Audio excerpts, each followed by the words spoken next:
I'm not a crook. Yeah, you kinda were. Watergate wasn't just a scandal. It was a slow-motion political meltdown that proved the US president was not untouchable. Here's the short version, without the civics class boredom.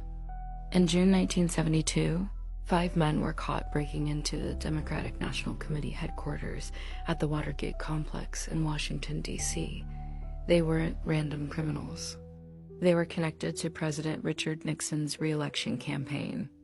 At first, the White House shrugged it off. Just a third-rate burglary. But reporters Bob Woodward and Carl Bernstein from the Washington Post kept digging. A secret source, later revealed as Mark Felt, nicknamed Deep Throat, kept pointing them higher up the chain. And the higher they went, the worse it got. It turned out the Nixon administration wasn't just spying.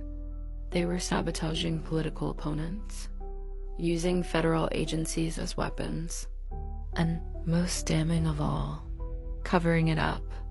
The real bombshell dropped when it was revealed.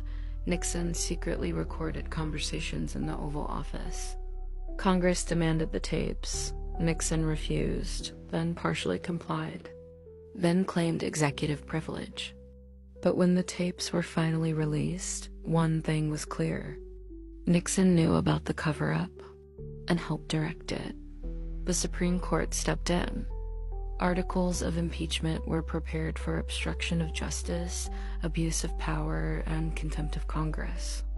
Before he could be removed, Richard Nixon resigned on August 8, 1974, the only U.S. president to ever do so.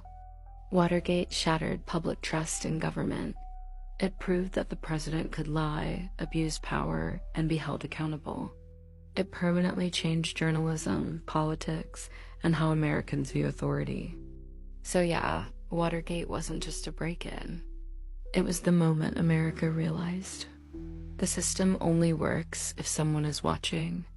And sometimes the guy watching is standing alone in a parking garage at 2 a.m. Now, follow for more history you didn't quite understand.